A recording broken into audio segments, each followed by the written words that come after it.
I warn you ahead of time that this pure baseball discussion is going to finish with a tautology. A tautology is just restating the same thing in different words, so that our premise and conclusion are the same damn thing. It's a bit like saying, for lunch they all ate hamburgers composed of chopped meat. I mean, that's what a hamburger is. I can't help it, though. It's just the way my reasoning, such as it is, wants to flow this time out.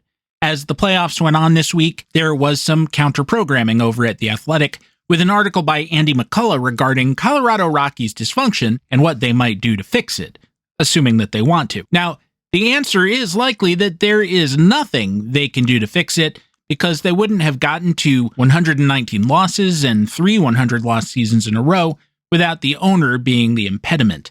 It's similar to the Yankees during the period of what we will call, or what I call, high Steinbrennerism, which was about spending a lot of money, which kept the team at a certain level of winning, but not spending it intelligently enough to actually win.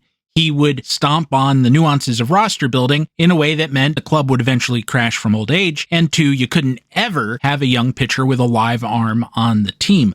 Old George really was a kind of human gaslighting machine that way, because he love-bombed the fans with free agent money while screwing up almost 100% of everything else, with the result that he always had his defenders, despite being spectacularly wrong a lot of the time. You want a great example of that? Don Mattingly. Before Steinbrenner's supposed lifetime ban in the late 80s, he spoke several times about the way that ownership and the front office disrespected the players. Then, once George was gone and the team crashed in 1990, Mattingly bemoaned the fact that the boss wasn't there anymore because he would never have let that happen. He would have made some changes, brought in some players. Well, first of all, there was a question at the time as to just how gone he really was. Second of all, there were rumors that said he was letting the team crash just to show New York how bad things would get without him. And third, who did Mattingly think put them in that situation to begin with? Who had insisted they have an entire starting rotation composed of guys aged 35 to 45? I'm not sure how much you can really blame George for failing to anticipate later developments like the battery in Atlanta, but with the Yankees landlocked, or at least gridlocked in the Bronx, at some point they're going to be one of the few teams that don't have ancillary real estate revenue, and someone among his heirs is going to be bitter about that and move the team to the Meadowlands, which was George's go-to threat for forever, on the condition that about 40 acres of parking lot get converted into a ballpark village. George was George Steinbrenner III, so maybe this will be like the 5th or the 6th. George the 6th will be saying, we just can't afford to sign Aaron Judge Jr. unless we have condos. We need those condos and maybe a casino. And a Babe Ruth meets Batman log flume. Yes. McCullough's article highlights the lack of investment in research by the Rockies, such that there are a lot of questions the team should have some sense of the answers to this long into its existence, but they don't. I quote, "Should the team, as some suggest, build a lineup of sluggers and attempt to bash its way back to prominence? Or should, as others suggest, the team prioritize athletic defenders who can remove some of the burden of run prevention from the pitchers? These are questions worth studying. Perhaps, executives say, Coors Field can never be conquered, but a massive research endeavor is still worth trying." I have no idea why I read it in that voice, but a Manhattan project for the Rockies, worth doing. Check. I've been thinking about this a lot all season and pretty much continuously since the Rockies came into our lives. My instinct is that building the Rockies requires 3 prongs. Number 1, an obsession with patient players. Number 2, an obsession with fast athletic players. And number 3, a ground-balling and or high strikeout pitching staff. And let me say at the outset that I do not pat myself on the back and say, yes, you are a genius. You've solved these things are easier said than done. They are not freely available things. In fact, I'm so humble about this, it reminds me of the time that I asked Chuck Knoblauch about his throwing problems. He had developed the yips while with the Yankees. If I've told you this before, forgive me, but this is actually something that I quote all the time in my own daily life. You will recall that Knoblauch's throwing problems became so severe that eventually the Yankees gave up and moved him to left field. Well, while they were still in the midst of trying to fix it, I found myself speaking to him, and I said, hey, Willie Randolph is a coach on this team, which he was at the time. He is one of the franchise's all-time great second basemen and was very good on defense. I wonder if you've sought him out and asked for advice. And Knoblauch looked up at me because he was very short. I'm not hugely tall. I don't think I'm even above average, but I dwarfed Chuck Knoblauch. And he looked up at me with a kind of wonder, and he said, no, that would seem obvious, wouldn't it? Sometimes in life, you don't do the thing that would seem obvious for you to do. And I said, so will you? And he promised that he would. So from then on, and it's been quite a long time now, when I find myself doing something ridiculous, such that my wife walks up and says, don't try to clean your ears with an ice pick, or more aptly, don't try to chop ice with a Q-tip, I will say, that would seem obvious, wouldn't it? And the reason that I bring this up in the context of my Rockies solutions is that when I reported the conversation to my editor at the time, she turned to me and said, you did it, you fixed him, which of course I had not, as I probably will not fix the Rockies. Still, briefly, number one reflects my belief that the Rockies are going to hit and to allow a lot of home runs. Therefore, it behooves them to have more men on base when they do than their opponents have. He hits a solo homer, you hit a 2-run homer. He hits a 3-run homer, you hit a grand slam. That's the Rockies way. Patience also seems less likely to slump on the road. Number 2 is my answer to the question that McCullough posed. Do the Rockies build with rhinos or gazelles? I choose gazelles. For one thing, it's never been tried. Not by the Rockies, I mean. I keep wondering what Whitey Herzog's 1980s Cardinals, which is to say 7 speedy switch hitters and Jack Clark, would have done in that park.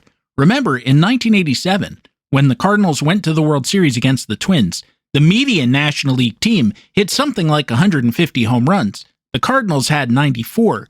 They were the only team in the league not to lose 100 baseballs. If Clark hadn't missed a month, they probably would have crossed that mark themselves, but even so, it was Clark 35, Terry Pendleton 12, Willie McGee 11, Jim Lindemann 8 in really rough part-time play, and that was about it. Everyone else was like 0, 1, 3. On the other hand, they led the league in walks drawn with 644, which is a lot, particularly when you don't have a DH. And they also led in stolen bases with 248, again, a ton. No one on the pitching staff had a peak year, aside perhaps from closer Todd Worrell.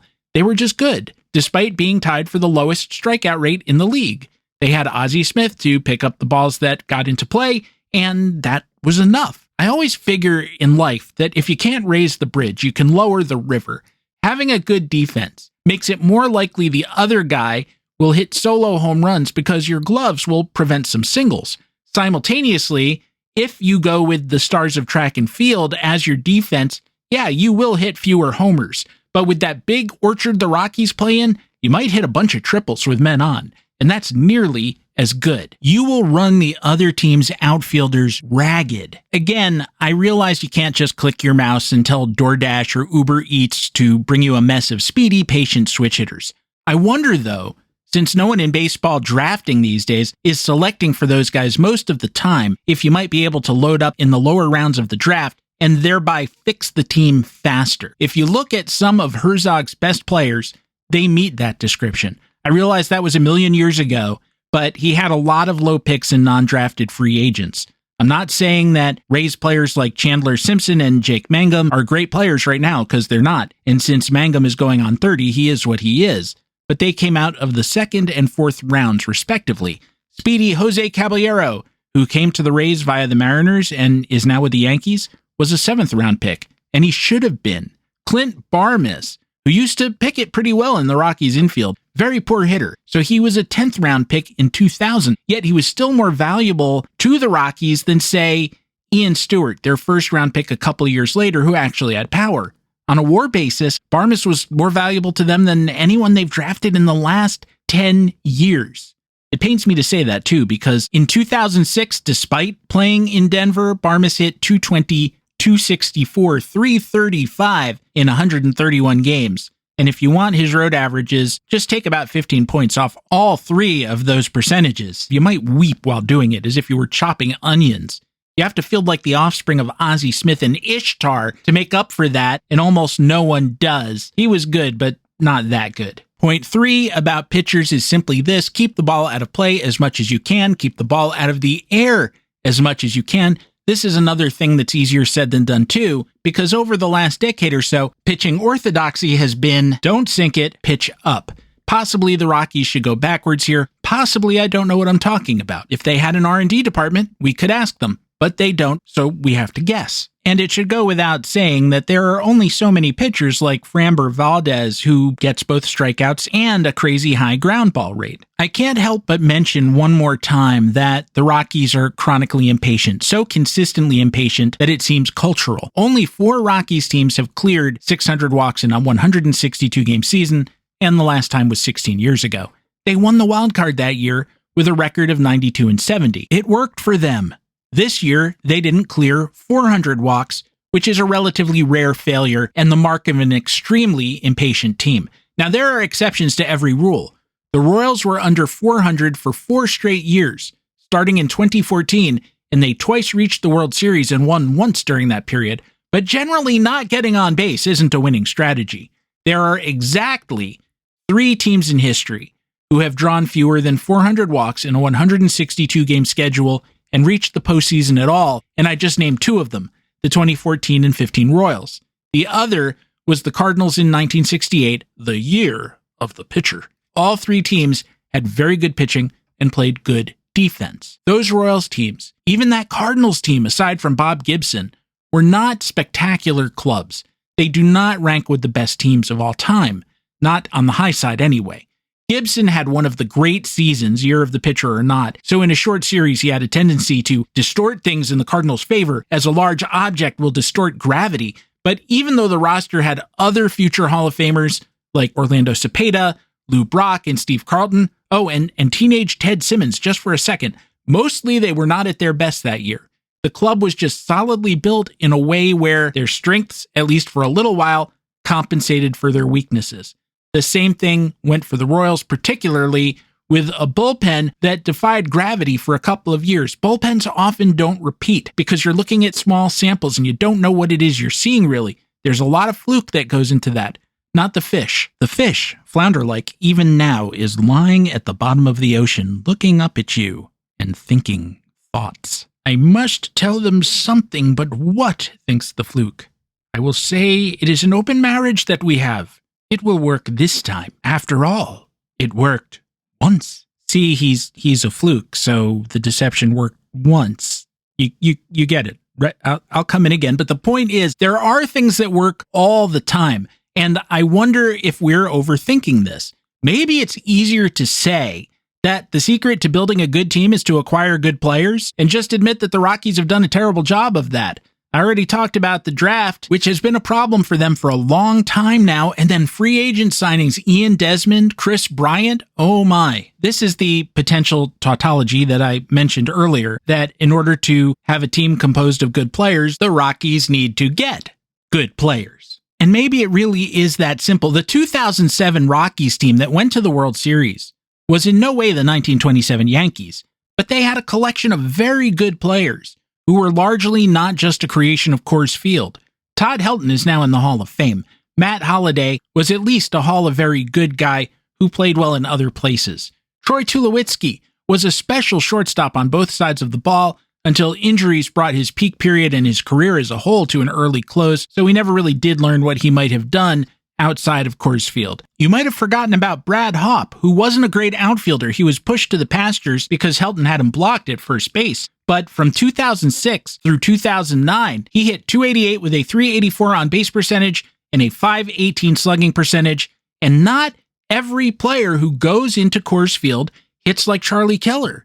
He was actually quite good on the road in those years, too. As for the pitching staff, the rotation with guys like Jeff Francis, Aaron Cook, and in the second half that year, a young Ubaldo Jimenez was just good enough to hand off to an above-average bullpen. They had no Bob Gibson having a 10-WAR season, but it worked because the totality of the team was sufficient to compensate. And so, yeah, I kind of think we've solved it. Hire front office guys who can identify good players and then try to acquire them. That's really it. There was no special sauce, no magic formula.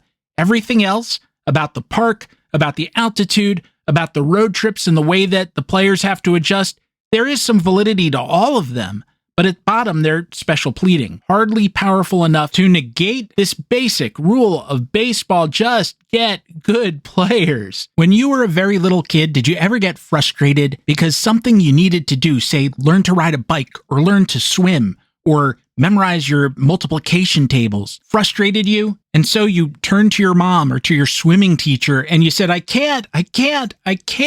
And you could. But at that moment you were vexed and you didn't have the capacity to cope, so you didn't want to try anymore. When the Rockies cite the park as somehow defeating them every single time, they're being that little kid. They're deflecting and they're rewriting history because we can show it wasn't always the case. Guys, the answer for you is the same as the answer for all of us. Try harder, do better, be accountable. These and other home truths are served daily alongside the continental breakfast at no extra charge. They're included with your room.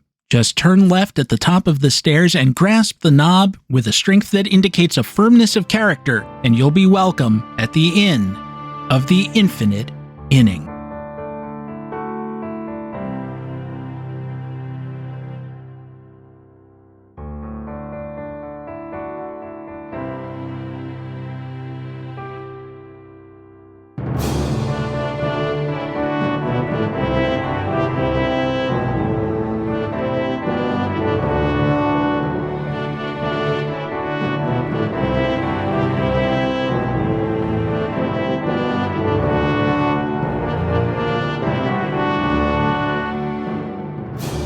Well, hello there and welcome back to the show. I am Stephen Goldman, your convivial host for this 347th trip to the past on a mission to better understanding the present. Our time machine, as always, being the great American game of baseball. And just as I have not gone through these 347 missions without being changed, I hope you too have been changed. But as they sing in Wicked, for the better. I was not planning on quoting Wicked today. I still haven't seen the movie, either one of them. The second one's not out yet, right? But I think I quoted it wrong, too, because the line is something like, I don't know if I've been changed for the better, but I have been changed for good. Honestly, I kind of want it the other way here on the Infinite Inning. I hope we both came in good, and now we are somewhat improved by the experience of taking these voyages together. I hope you don't mind if I barrel through this interstitial segment before our second story time this particular week, because it may seem to you like I don't have a schedule at all. To be honest, it seemed that way to most people for much of my life, but I do. And there are certain goals and benchmarks I hit in certain periods of time each week. And, well, this week I have failed at that very badly. I'm not exactly sure why, but I've gotten rolling on this episode much later than I typically do. And so whereas in this section, I typically give you a piece of my mind outside of the baseball stories that we're going to tell and talk a bit more directly about current events, this time I'm going to eschew that so I get this sucker to you before dawn. Part of it was, if you want my own kind of Rocky special pleading, that as a middle-aged cancer guy, every 6 months, I go through a tranche of doctor's appointments so that I don't end up in a bad situation and need them a lot more often, like continuously, until I don't need them, until I am beyond needing anything. You see what I'm getting at? And somehow, in part because I admit I don't pay close attention to this stuff, when the person at the doctor's checkout counter says, back in 6 months, how about Friday the 3rd? I'm just so eager to get out of there by that point that I just say yes to whatever they propose. And sometimes as a result of that, what happens is they all pick at random the same week. And my game token landed on that square this week. Go to all the doctor's appointments, do not pass go, do not collect $200, say turn your head and cough. And man, those things are, as I said, necessary, but they're not good for production. If you do want to hear me extemporize a bit more on the way we live now, and you know what I mean by that, head over to this week's reissue episode, in which we went all the way back to episode number 7 of the show, when we were all a lot younger. And I talked not only about baseball, but about the current government shutdown and read through some existential dread, which is really what I'm feeling right now, as the song goes, the existential blues. I have not listened to that one in forever. And to be honest, you're going to get a whole lot of the way we live now right after this next break, because our story goes back to World War II, but it's really about now as well, and it ain't so squarely on baseball. I'm sorry to say, Then again, as I discussed during that reissue episode, you won't hear me apologize for doing what it is we do around here. Very briefly, for those of you who enjoy catching me over at Baseball Prospectus as well, this week I did not write about the way we live now. I wrote about the way the Angels live now, and the rumor that owner Artie Moreno is focused on hiring Albert Pujols as his next manager, which seems completely pointless because he should hire a roster first. What amused me most of all is that since Albert Pujols is already under a personal services contract to the Angels, Moreno might save some money on the deal. That's why during the Depression, so many owners found themselves enamored of the idea of the player manager. You know, times are bad when owners want to economize so badly that they'll turn the welfare of their investment over to a guy who's 25. And whereas there were other player managers before then and a few since then, most of them are concentrated in that very dire era. Okay, well, let's hope this break that's coming up here is not dire. On the other side, we'll be coming in on a wing and a prayer to Europe in 1944 and the battle in which General McAuliffe famously responded to a German demand that his men surrender with one word, and you know what the word was: nuts.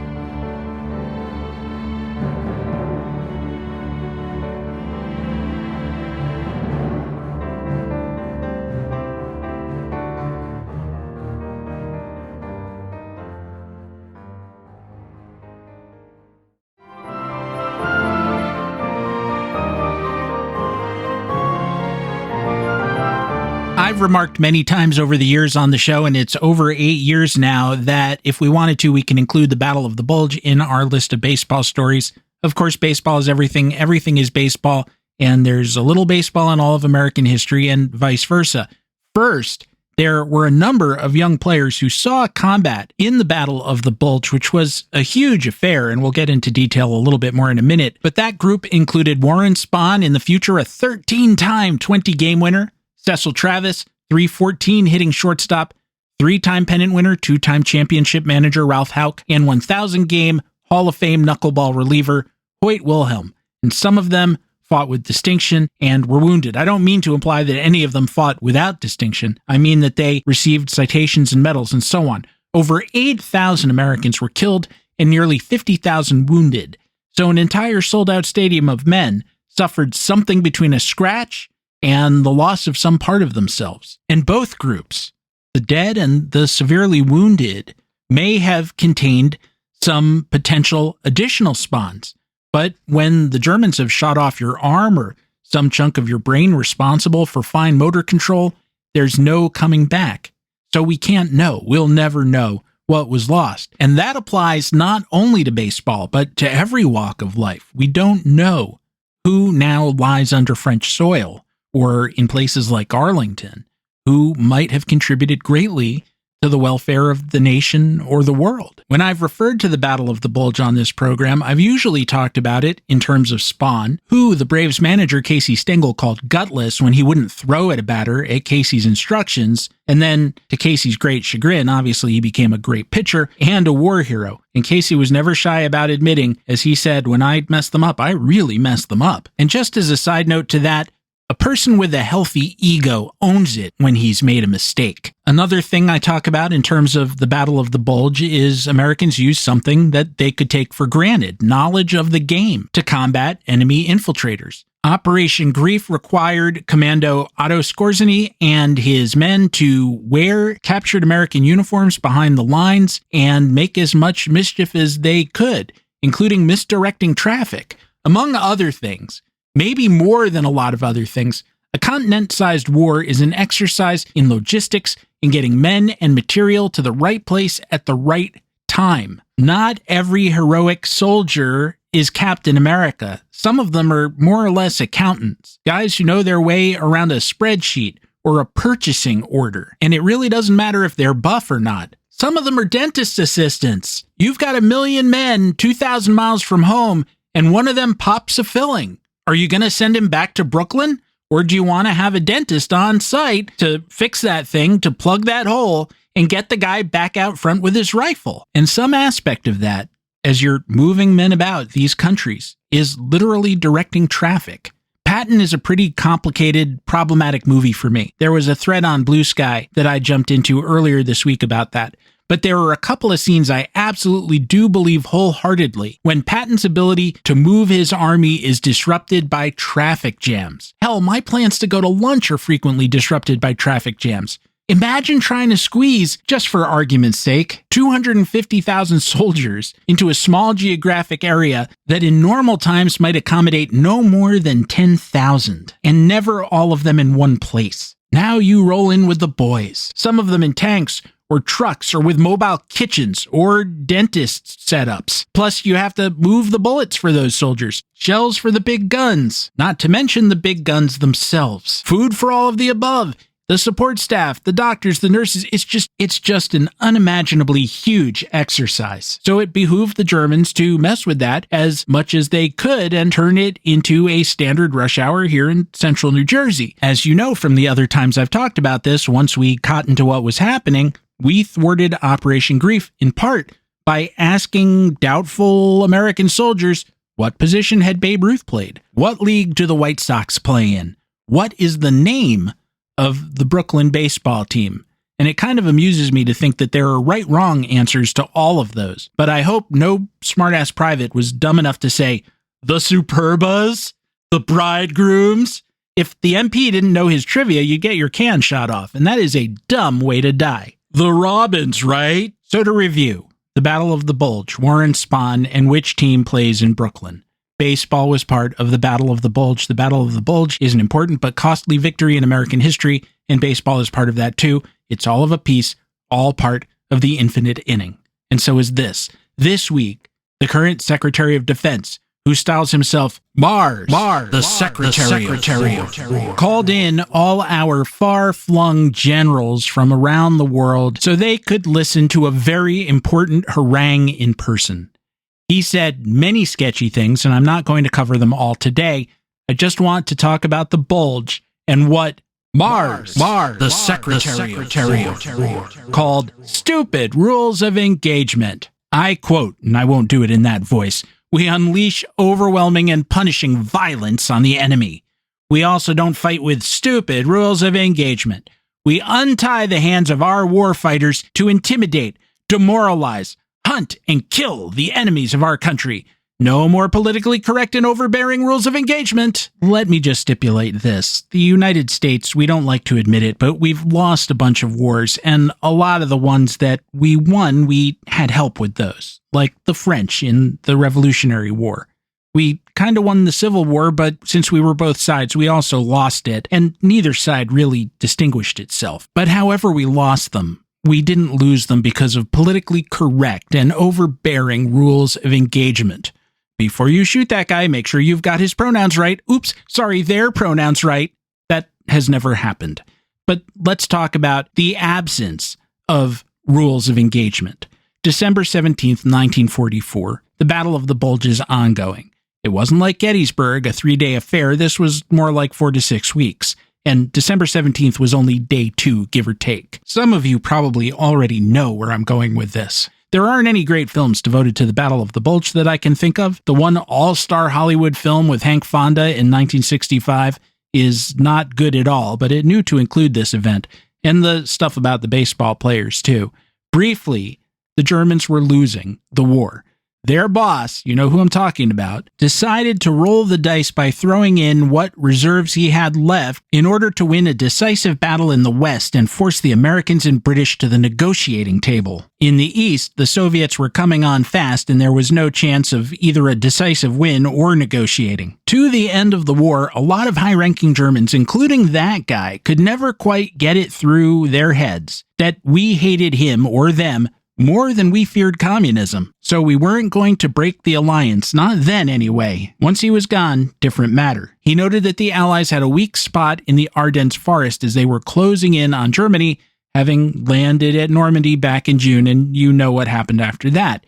He would throw all his tanks into that weak spot. If it worked, he would split the American and British forces, which would allow him to encircle both of them and destroy them in turn. Then he would drive all the way to the sea, depriving the Allies of the crucial Belgian port of Antwerp.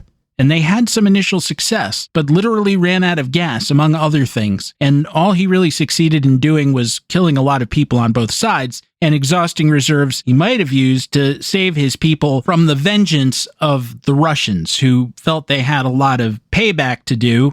They weren't wrong about that, but they weren't particular about who they took out their grievances on and how they went about doing it. Of course, none of that was clear on day 1 or day 2, and maybe not on day 20. There was just a lot of confusion because the Germans had achieved a total surprise.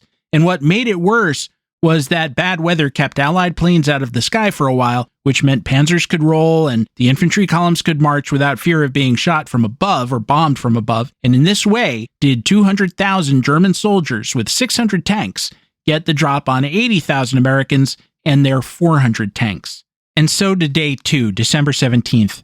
I want to talk about the 1st SS Panzer Regiment of the Waffen-SS, the Blowtorch Battalion. Yeah, the secret political police had their own combat units. Yes, it's a very bad idea. Soldiers with extra political indoctrination, and they weren't necessarily any more effective, they were just meaner. Again, extra brutality? Yes. Extra wins? No. And that fact by itself may be sufficient indictment of what Mars, the Secretary said this week, but let's go further. That happy-go-lucky band of Nazis was commanded by one Joachim Peiper, a veteran of the brutal Eastern Front, and he had been part of what made it brutal. German intelligence had sent him after an American fuel dump in a Belgian town called Bellingen. Remember, the Germans didn't have the gas to do what they planned to do. Peiper's instructions, which came down from the top, were that this battle was to be fought with, and I quote, a wave of terror and fright, lacking humane inhibitions. And here I quote from A Time for Trumpets, The Untold Battle of the Bulge by Charles Brown MacDonald. As Peiper himself later recalled the order, the German soldiers were to be reminded of the innumerable German victims of the bombing terror. He was also nearly certain, that's a quote, that it was expressly stated that prisoners of war must be shot where the local conditions of combat should so require it, also a quote. Although that proviso was incorporated into the Kampfgrupp's order for the attack, Peiper himself made no mention of it in his oral briefing to his commanders, for they were all, and again, a quote from him, experienced officers to whom this was obvious. The word to kill prisoners nevertheless reached almost all subordinate units. One company commander enjoined his men to fight in the old SS spirit and added, I am not giving you orders to shoot prisoners of war, but you are all well-trained SS soldiers. You know what you should do with prisoners without me telling you that. A private recalled that not only were they to take no prisoners, but civilians who show themselves on the streets or at the windows will be shot without mercy. One non-commissioned officer urged his men to think of the thousands of German women and children buried in the rubble of German cities. Then they would know what you, as SS men, have to do in case you capture American soldiers. The offensive was aimed at, quote, the murderers of our mothers, fathers, and children.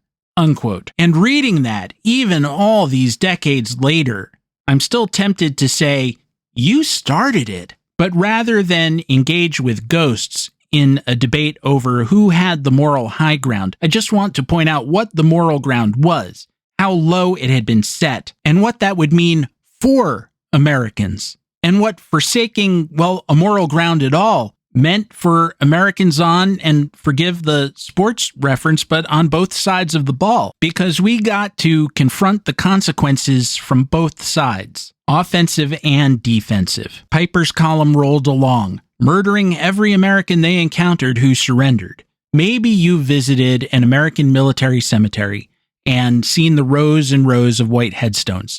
Could be overseas, could be here in the States. Looking at them, you might think, this fella lying nearest me, he might have been struck by an artillery shell, like the Giants infielder Harvard Eddie Grant in the Great War. The young man one plot over, maybe a sniper got him. And sometimes that's true, but often it's not. What is almost as likely to happen, and depending on which war and which battles the cemetery represents, it might be very likely, is that the first guy caught the flu and died in hospital. The second guy really was wounded, but it seemed like a minor thing until sepsis set in and he died in bed. And the third guy broke his neck falling off a bridge while being drunk and disorderly like Ed Delahanty and Khaki. And the fourth member of the honored dead, at the end of the row, he was in Belgium in December 1944. His own tank had been shot out from under him, and he stood in the road waving a white flag so the guys coming up in the Panzers wouldn't shoot him down. And they didn't. They ran him over instead. That actually describes one of Piper's victims. And we will discuss the rest of them, unfortunately, right after this brief intermission.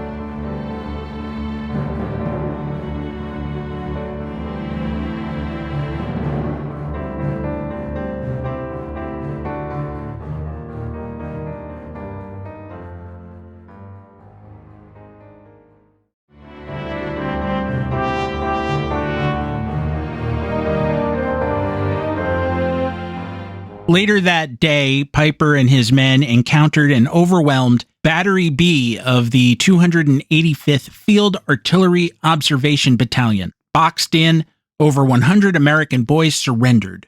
They were promptly marched into a field, looted of their goods, and then murdered via Panzer-mounted machine guns. A few Americans, presumably in the rear of the group, ran and got away, but over 80 were killed. Germans walked among the fallen, looking for anyone still breathing, so they could shoot them in the back of the head. These Americans had thought they were headed to a POW camp until it all was over. Had they been treated that way, according to the Geneva Conventions, they would have been back out in less than 6 months when the war did end, and then gone on to live the rest of their lives. They died in the Belgian snow instead.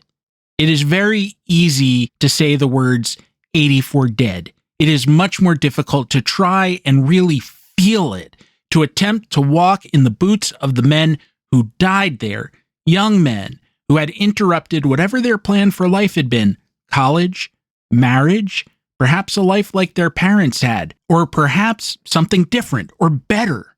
And I promise you, at least a few dreamed of throwing a screwball in the major leagues like Warren Spahn did. And I bet you that Warren Spahn well knew, because word of this crime quickly circulated through the American armed forces, that it was only a matter of luck of being salted onto the battlefield in a different place that Warren Spahn escaped that fate. And given how many were killed or maimed, I don't think it's unreasonable to say that it was a very near thing, a very lucky thing, that we got to experience Warren Spahn at all, or any of the other players that I mentioned. Piper left the scene before the shooting began, but his men weren't done. Some of the American boys who had gotten away took refuge in a nearby cafe. The Germans tracked them there, set the building on fire, and when the Americans ran out, they gunned them down too. I believe that number is included in the 84. Despite this, a few members of Company B, about 15 or 20, feigned death and got away with it. When the Germans left, they went to find help, and as I said a moment ago, word of the murder spread. And all by themselves, without being ordered in this way, American boys decided they weren't going to take SS soldiers prisoner anymore. And so the cycle of violence deepened. On January 1st, 1945, the United States 11th Armored Division of Patton's Third Army killed 80 German prisoners using the exact same procedure Piper's men used. He marched them into a field and mowed them down. Patton wanted to cover it up, and indeed it was covered up. Earlier in this segment, I celebrated some of our beloved ballplayers who fought with distinction in the Battle of the Bulge. Let me give you one more that you've never heard of. Former New York Giants minor leaguer Paul Melblom. He was 28, going on 29, and he was a New Jersey high school kid. He was in the U.S. 11th Armored Division and fought in the battle.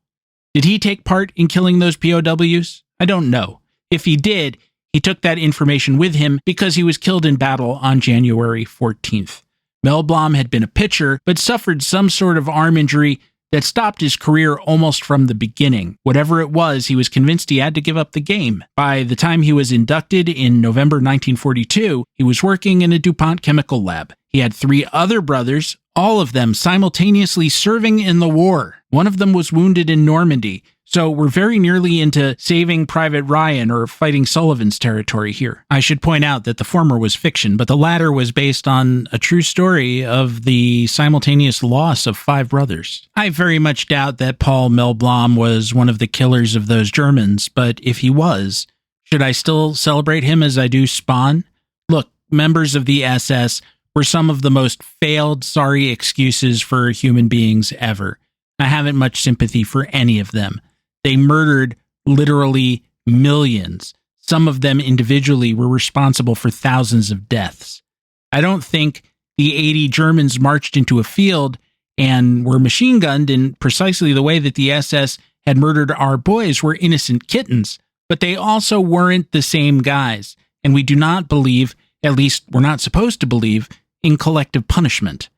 Nowadays, we're only allowed to be proud of our country, never to be critical of it, or expect it to do better, to want it to do better, in the same way that we root for ourselves to do better. We can't root for our country in the way we would for, to come full circle in this episode, the Rockies.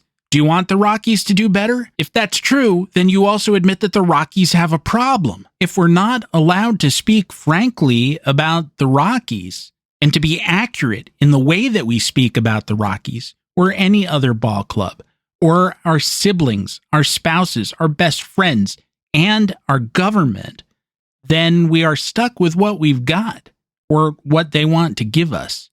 So let me ask you, are we proud of what the Americans did in revenge? Is this a moment that we should celebrate? Later on, we condemned Piper to death. That was converted to what turned out to be about 10 years in prison. Was that the right way to go about it? Was it insufficient? Did we need to teach those guys a lesson, even though it wasn't those guys who got the lesson? When we celebrate Warren Spahn for his service in the war and in that battle, we celebrate him because he was taking the part of his country. He was defending freedom, and that is an honorable and noble thing. Do we then say that the murder of 80 disarmed men who can no longer fight back is precisely the same thing on the great moral continuum? That spending a life for liberty and justice is the same as spending one in pursuit of cold-blooded revenge? Does saying they started it, they did it first, excuse us? Or are there moments, even in war, when some sort of better angel should have restrained our worst impulses? The answers to these questions aren't always easy, nor do I easily condemn boys who were scared, frightened, far from home, who made moral choices that at another time they might have thought better of. But I do know this. Mars, the Secretary of War, would build a monument to that cruelty, make that kind of cruelty policy, missing that the other side generally has another inning, another turn at bat, and there is always a soldier on your side, whether you win or lose, who has to be the last boy to die in a war. Wouldn't it be better if his death had meaning and a family didn't lose a son as the result of just one last spasmodic lashing out in anger and revenge? Sorry for the cheery story, ladies and gentlemen. I hope you have fun with the playoff games this weekend and in the upcoming week. As always, should you wish to follow me on social media, you can do so at stephengoldman.bsky.social. I'm always happy to hear from you. And you can write us, by which I mean me, at infiniteinning@gmail.com. There's still a Facebook group. Simply go to Facebook, search on Infinite Inning. Bang, you're there. I put up a photo of the late Paul Milblom there, a ball player who remains among his country's honored dead. Should you wish to support the show, and I very much hope you do, please visit patreon.com/The Infinite Inning. Gear of a rudimentary kind available at the-infinite-inning.creator-spring.com. Original soundtrack available gratis at casualobservermusic.bandcamp.com. Finally, should you find yourself with the proverbial moment to spare, please go to the podcatcher of your choice and rate, review, and subscribe. And if your podcatcher doesn't let you do those things, go spin some old World War II songs like Coming In on a Wing and a Prayer or Praise the Lord and Pass the Ammunition. That one still gets me. Our theme song, which you are listening to now and have been hearing throughout the episode, was a co-composition of myself and Dr. Rick Mooring, who says, I don't want to be Mars, but I wouldn't mind being Flaky Secretary of Floppy Ear Bunnies. Well, I'll go see about arranging that, and assuming I can, I'll be back next week with more tales from inside the Infinite Inning.